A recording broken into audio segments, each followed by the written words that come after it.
Full car view.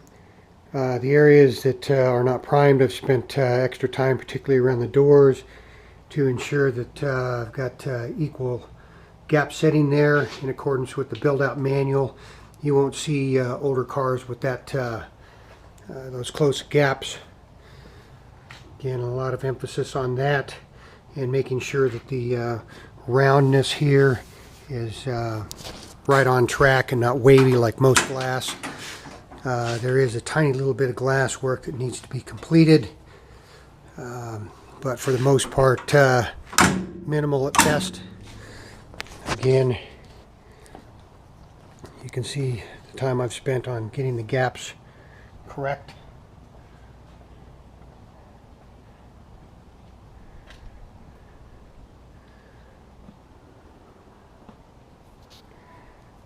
Again, much tighter tolerance than you'll find in vintage cars of this age, or even in the new ones. It's difficult to find these gaps that are that tight and even. A couple things I want to point out. If you'll notice, those are all new wiring harnesses. It's all new vacuum. You can see the XL DFI injection system along with the other control module up underneath. What is different about this 68 is on the back, it's one solid fiberglass panel versus the split on the standard 68s. I thought this was much cleaner. Offered a better look. Looking underneath the car, you can see the Weldon racing pump, the two filters, the single leaf spring for street and strip, the Flowmaster 50 exhaust mufflers, brand new gas tank. Again, you can see the heavier duty suspension parts, again set up for the additional horsepower that this car generates. Again, everything's been rebuilt.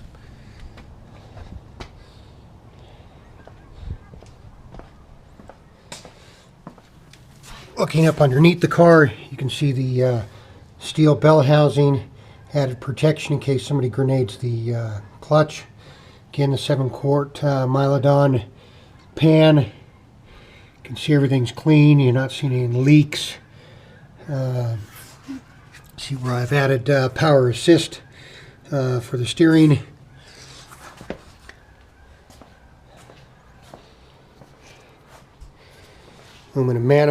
The aluminum radiator, Victor Jr.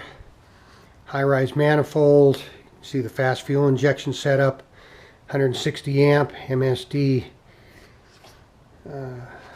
alternator, power steering pump, power assist for the brakes, XL DFI distributor. If you notice down here, this is where you hook up the tack cable. It's a special distributor caps particularly for that. At this point, let's give this guy a start, see what happens. The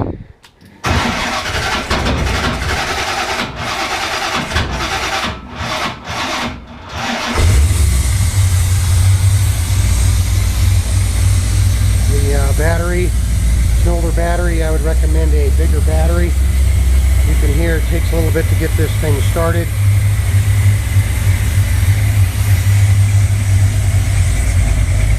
Even with the default 383 program, nice clean exhaust, even though it will need to be dyno tuned for this altitude. The current setting is for sea level. With the crossover, it's evened out the exhaust. It's not lopey like it was with the natural carburation, but you can still hear the cam.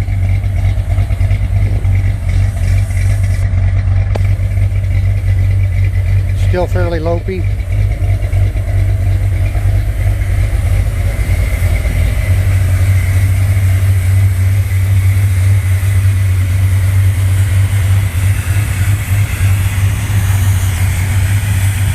Fully functional electric fan to make sure that it gets plenty of cooling.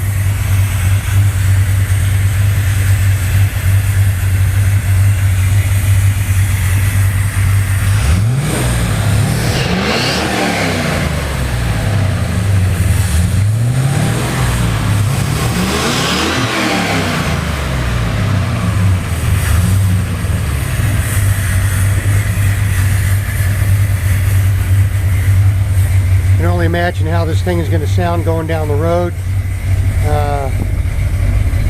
Part of the reason for the large stereo is because when you stomp on it, this thing is loud. But again, such a light car, this thing will really get going. I'm going to set this down and show you that really with one arm you can roll this car. It's that light.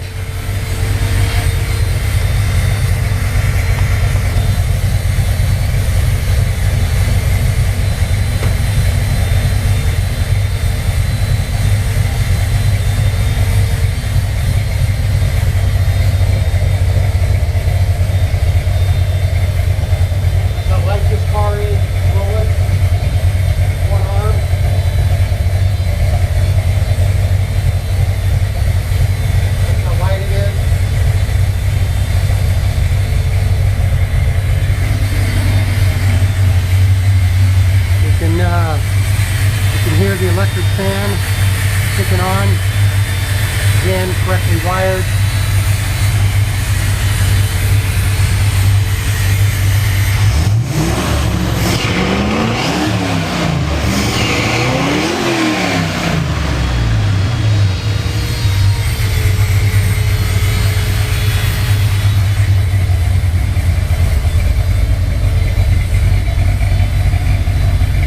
And again, a nice purr of the cam.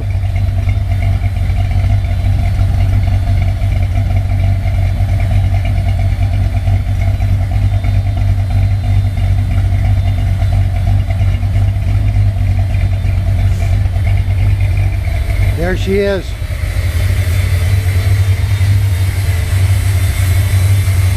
We want a hell of a car for whoever wants to finish it. Full rolling chassis ready to go.